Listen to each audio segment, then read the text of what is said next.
नमस्कार, बहुत स्वागत है आपका इंडिया वॉइस में। मैं हूं आपके साथ प्रज्ञा मिश्रा। वक्त हो चला है उत्तर प्रदेश के इस खास बुलेटिन की, तो शुरुआत कर लेते हैं पहली खबर के साथ। गोरखपुर में प्रांतीय रक्षक दल यानी पीआरडी कर्मियों का सम्मेलन आयोजित किया गया। आपको बता दें, कार्यक्रम के दौरान गोरखपुर जिले में पीआरडी कर्मियों के लिए कैशलेस चिकित्सा योजना का शुभारंभ भी किया गया।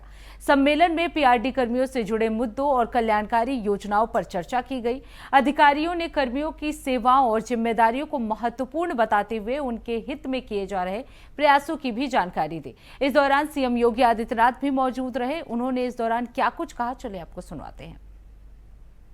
प्रांतीय रक्षक दल के स्वयंसेवकों को मुख्यमंत्री कैशलेस स्वास्थ्य सुविधा के साथ जोड़ने के लिए आयोजित आज के इस कार्यक्रम में प्रदेश सरकार में मंत्रिमंडल के मेरे सहयोगी,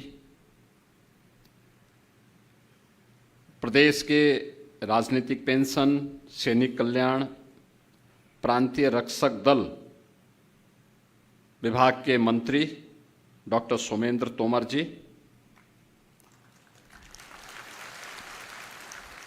जिला पंचायत अध्यक्ष श्रीमती साधना सिंह जी, विधान परिषद सदस्य डॉक्टर धर्मेंद्र सिंह जी,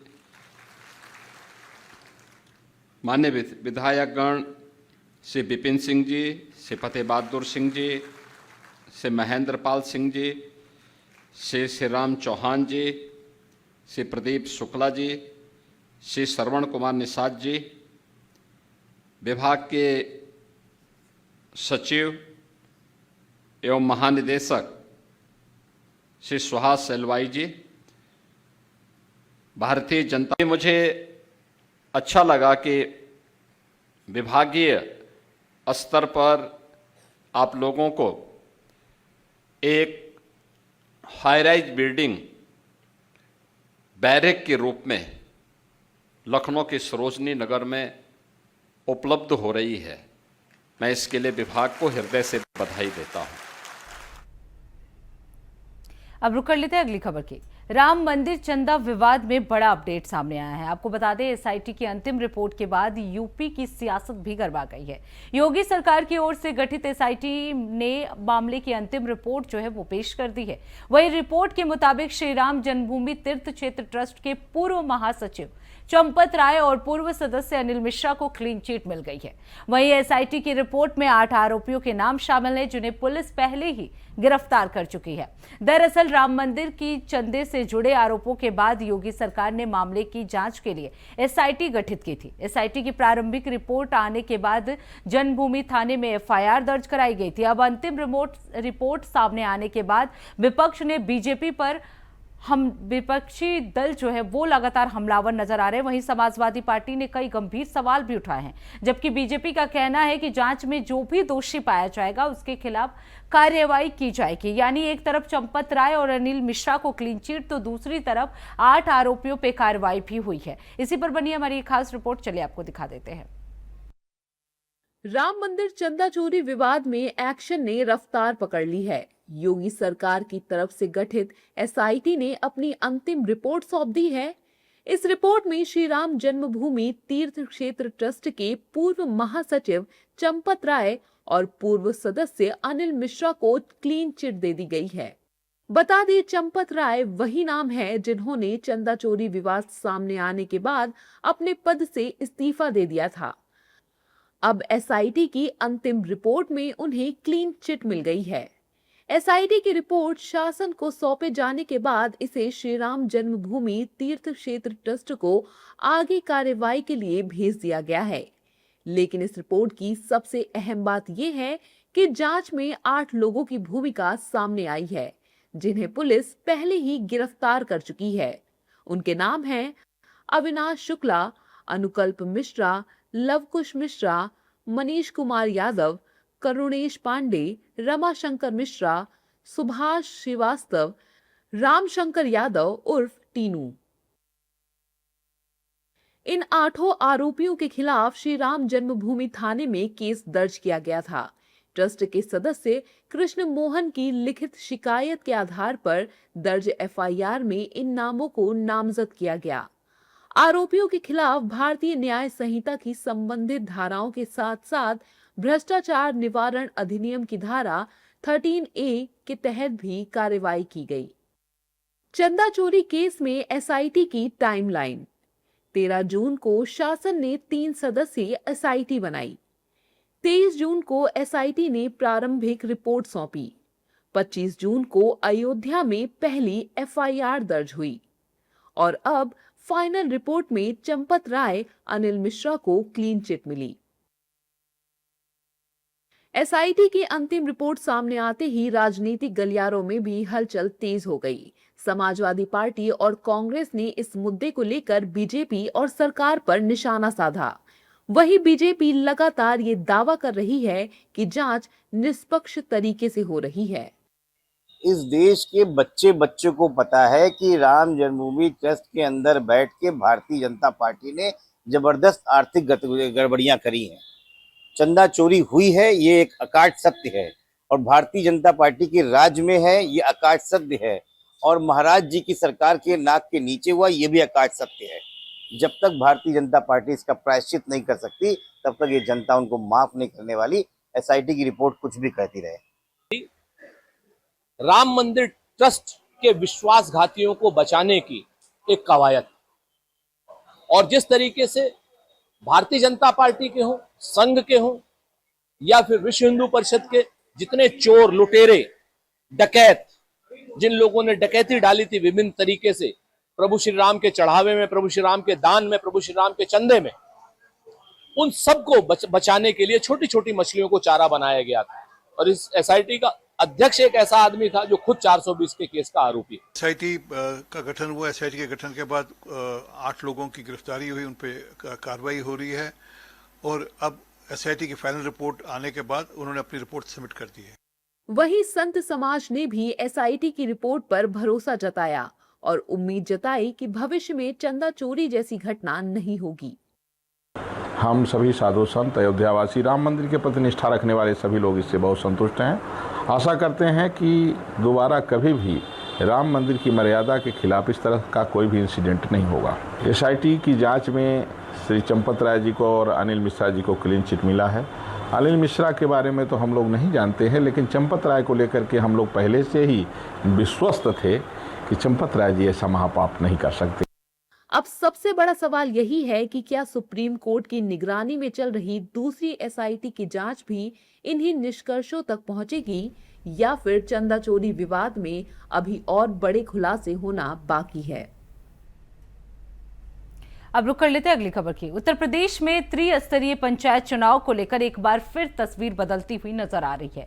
आपको बता दें, अप्रैल 2026 में होने वाले पंचायत चुनाव के समय पर नहीं हो सके और 26 मई को ग्राम प्रधानों का कार्यकाल खत्म होने के बाद उन्हें ही 6 महीने के लिए प्रशासक की जिम्मेदारी दे दी गई थी। ये अवधि नवंबर में खत्म होने जा रही है, लेकिन अब पंचायत चुनाव नवंबर में भी होते हुए नजर नहीं आ रहे हैं। दरअसल पंचायत चुनाव में आरक्षण तय करने के लिए मई में समर्पित पिछड़ा वर्ग आयोग का गठन किया गया था। आयोग अपनी रिपोर्ट जो है वो नवंबर और दिसंबर में ही दे पाएगी। रिपोर्ट आने के बाद ही आरक्षण की प्रक्रिया पूरी होगी और इसी दौरान प्रदेश में विधानसभा चुनाव भी होने हैं। ऐसे में माना जा रहा है कि विधानसभा चुनाव के बाद ही पंचायत चुनाव कराए जा सकते हैं। इसी खबर पर विस्तार से जानकारी दे रहे हैं हमारे संवाददाता। उत्तर प्रदेश में 2027 में होने वाले विधानसभा चुनाव के बाद ही अब पंचायत चुनाव होने की उम्मीद है।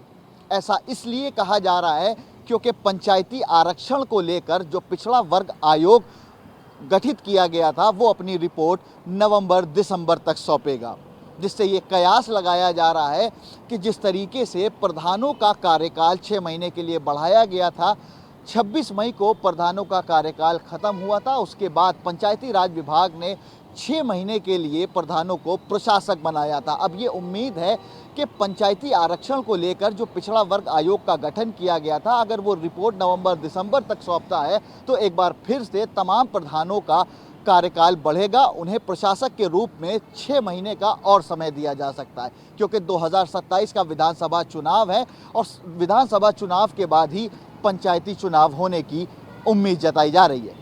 बीजेपी अध्यक्ष नितिन नवीन ने अपनी नई टीम में चुनावी राज्यों पर बड़ा दांव खेला है। आपको बता दें, सबसे ज्यादा तवज्जो जो है उत्तर प्रदेश को दी गई है, जहां से 8 नेताओं को राष्ट्रीय टीम में जगह मिली है। लोकसभा चुनाव में मिले झटके के बाद बीजेपी ने यूपी में सामाजिक समीकरण साधने की पूरी कोशिश की है। नई टीम में 3 ओबीसी चेहरों के साथ 2 मुस्लिम नेताओं को भी जिम्मेदारी दी गई है।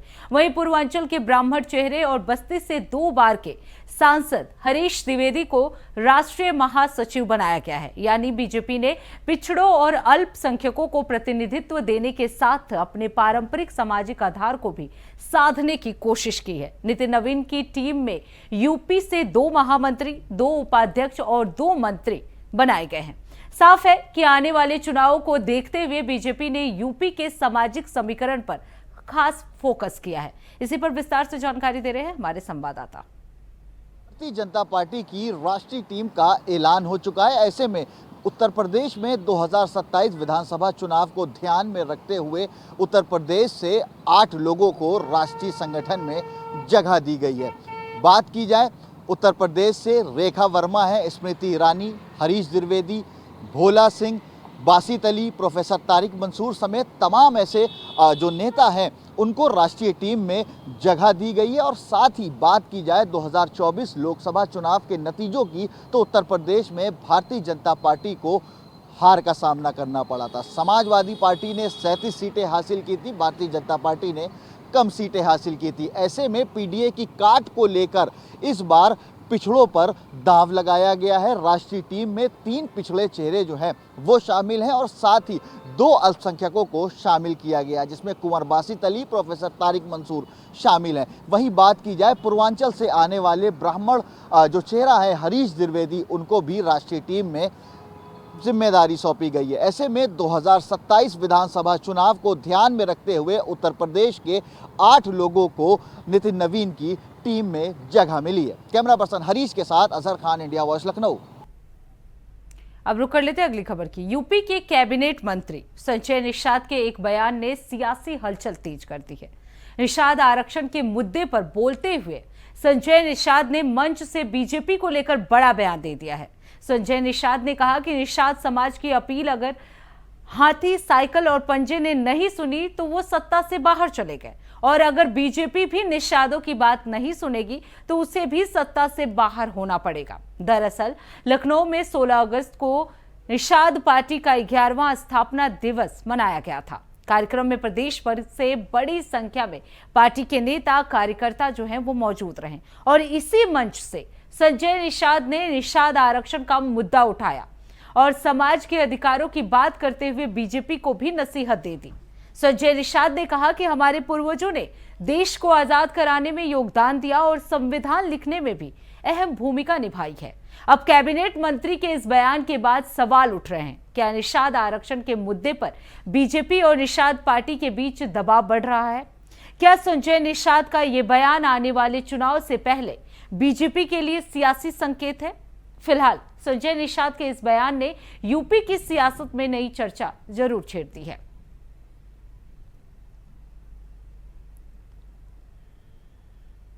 अब रुक कर लेते हैं अगली खबर की।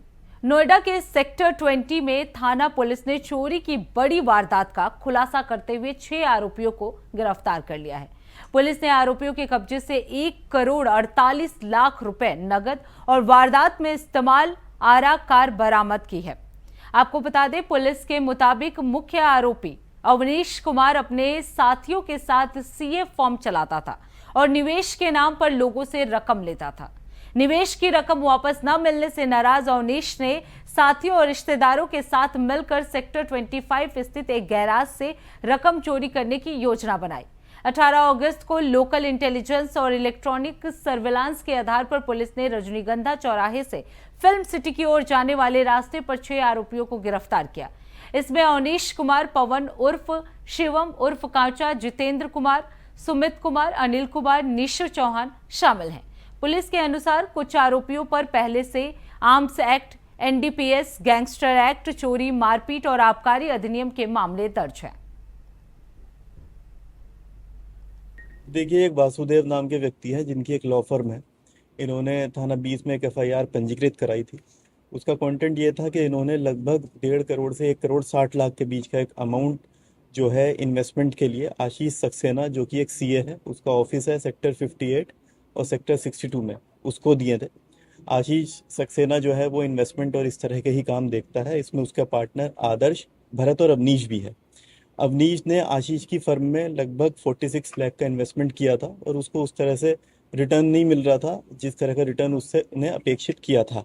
अवनीश ने फिर ये रिटर्न को कम देखते हुए और ये देखते हुए कि आशीष के पास एक बड़ा अमाउंट रखा है, अपना रिलेटिव जीतू और जीतू के दोस्त सुमित, अनिल और एक ड्राइवर पवन, इनके साथ मिलकर चोरी की योजना बनाई और 11 की रात में आशीष के गैराज से पैसा इन्होंने चोरी कर दिया। उसके बाद अवनीश ने इस पूरे पैसे को अलीगढ़ में अपने भाई नीचू के यहाँ रखवा दिया। सेक्टर 20 में ये एफआईआर पंजीकृत हुई। पूरी टीम एसीपी और एसएचओ और उनकी पूरी जो क्राइम टीम है उसने इसमें मेहनत करी और लगभग 400 से 500 कैमरे देखते हुए कुछ सस्पेक्टेड कार्स हमें दिखी, जिसमें 1-2 कार ऐसी दिखी जिसमें जो नंबर प्लेट है वो गलत था। जब हमने उसको फॉलो किया तो फिर इस घटना की बाकी पॉइंट्स को कनेक्ट करते हुए इस घटना का अनावरण हुआ है। सभी मुलजिम अरेस्ट हुए हैं। इसमें जीतू और पवन की क्रिमिनल हिस्ट्री भी है पूर्व में और 1 करोड़ 48 लाख रुपया इस पूरे घटना में हमने बरामद किया है।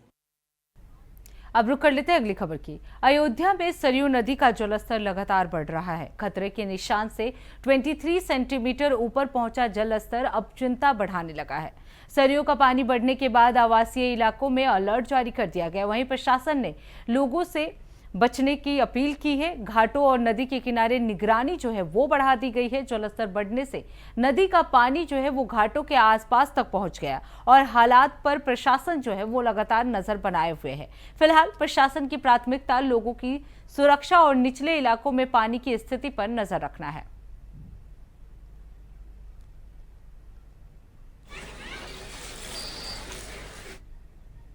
अब रुक कर लेते हैं अगली खबर की। खबर बाराबंकी से है, जहां लगातार हो रही बारिश ने किसानों और ग्रामीणों की मुश्किलें बढ़ा दी है।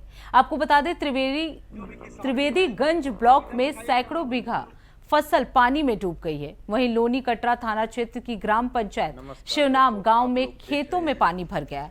फसल जलमग्न होने से किसानों को फसल खराब होने की चिंता सताने लगी है। वहीं गांवों को जोड़ने वाले मुख्य रास्ते पर भी जगह जगह जल भराव और कीचड़ हो गया है।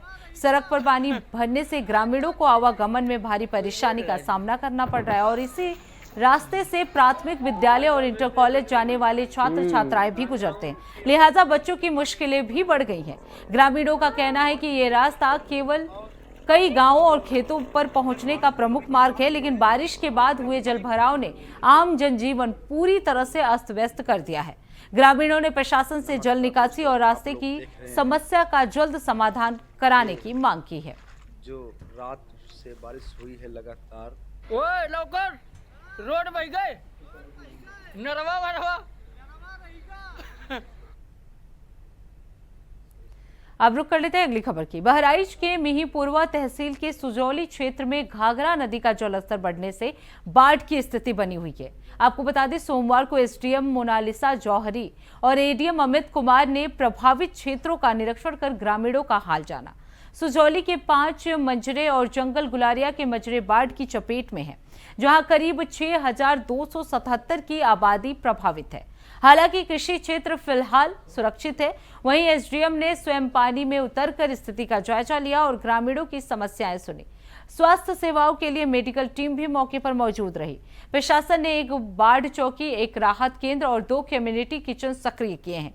प्रभावित लोगों को लंच के पैकेट वितरित किए जा रहे हैं। करीब 6000 खाद्य पैकेट तैयार किए गए हैं, जबकि खाद्यान्न किट वितरण के निर्देश भी दिए गए हैं। राहत बचाव के लिए पीएससी टीम तैनात है।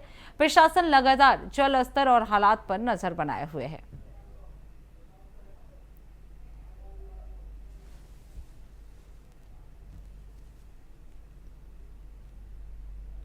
अब रुक कर लेते हैं अगली खबर की। कानपुर देहात में करीब 15 साल पुराने डकैती हत्याकांड मामले में अदालत ने बड़ा फैसला सुनाया है। आपको बता दें, विशेष जज एंटी डकैती कोर्ट ने मामले में 6 आरोपियों को दोषी करार करते हुए सभी को उम्र कैद की सजा सुनाई है। अदालत ने प्रत्येक दोषी पर 47,000 रुपए का अर्थदंड भी लगाया है। मामला जनवरी 2011 का है, जब दुकान बंद कर घर लौट रहे अमरजीत सिंह के साथ लूटपाट की गई। विरोध करने पर बदमाशों ने उन्हें गोली मार दी थी, जिससे उनकी मौत हो गई। लंबी सुनवाई के बाद अदालत ने 6 दोषियों को भी सजा सुनाया है। अब रुक कर लेते हैं अगली खबर की। खबर प्रयागराज से है, जहां करेली थाना क्षेत्र के जेके आशियाना गड्ढा कॉलोनी इलाके में भारी मानसूनी बारिश के बाद जलभराव की गंभीर स्थिति पैदा हो गई। लगातार हो रही मूसलाधार बारिश के चलते पूरी कॉलोनी जो है वो पानी में डूब गई है और कई जगहों पर बाढ़ जैसे हालात भी नजर आ रहे हैं। बारिश की वजह से दिक्कतें हो रही है, पानी निकल नहीं रहा है और सामान वामान लाने की बड़ी दिक्कतें होती है और हर चक्कर भर जाए। सरकार से यह निवेदन है कि आप पानी की यहाँ सुविधा किया जाए, रोड बनी जाए और यहाँ लाइट वगैरह भी गोल हो जाती है और हर चीज को परेशानियां होती है, झेलना पड़ता है और सरकार कोई सुन नहीं रही इस बात को। यहाँ पर आए दिन जब भी बारिश होती है करीबन 2.5 फीट 3 फीट पानी यहाँ पर डंप हो जाता है। अगर ज्यादा 3 घंटा अगर बारिश हो गई तो कम से कम 6 से 7 फीट पानी यहाँ पर रहता है। हजारों घर प्रभावित होते हैं इस जगह से। आने जाने में तो दिक्कत होती है, जो भी समस्या है वो आने जाने के। घर में जो सामान रखा है वो अब रात में बारिश हुई तो कोई सामान हटा नहीं सकते। यहाँ करीबन सैकड़ों गाड़ी पर कल की डेट में सैकड़ों गाड़ी यहाँ पर डूबी है और घरों का सामान है वो सब खराब हुआ है, कपड़े लत्ते सब कुछ डैमेज हो गए। अब ये हमें जैसे बच्चे के लिए हमें सामान लाना है तो अब क्या करें, मजबूरी है, कोई ना कोई सहारा बना करके हमको बाहर। तो फिलहाल उत्तर प्रदेश के इस खास बुलेटिन में बस इतना ही। देश दुनिया की तमाम बड़ी खबरों के लिए देखते रहिए इंडिया वॉइस। तब तक के लिए नमस्कार।